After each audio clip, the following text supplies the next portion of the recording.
Welcome back, boys and girls, to Spooky Stories in the Dark.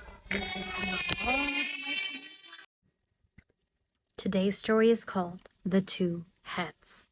One day, a taxi cab driver received a phone call from a man staying at a hotel in the center city. He wanted to be picked up and transported to the airport as soon as possible.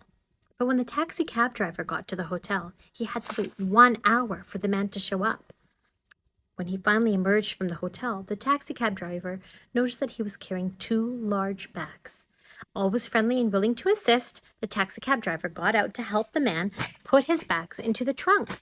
And to his surprise, the man refused and said, No, I'll do it myself. I don't need your help.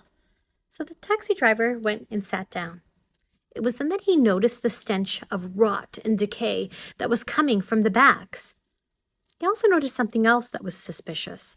The passenger kept looking around his shoulder nervously as if someone were following him. When the taxi driver got to the airport, the passenger asked the driver to stay seated and wait for him just in case he had missed his flight. So the taxi driver obliged. He sat there for a few minutes.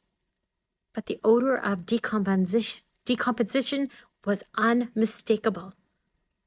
The taxi driver had to start holding his nose. After about 10 minutes, he realized that passenger wasn't coming back. He wanted to find out what was in those bags. What was that terrible smell? In fact, people walking around him with their luggage kept looking and staring at him and holding their noses because the smell was so overpowering. He decided to get out of the car and open the trunk. When he opened the trunk, he was overwhelmed by the smell. With trembling hands, he opened the bags, and you know what he found? 2 heads! One of a rotting cauliflower head and the other of a rotting broccoli head. Ha!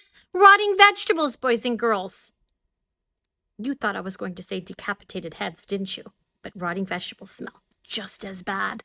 Hope you enjoyed today's story. Until next time.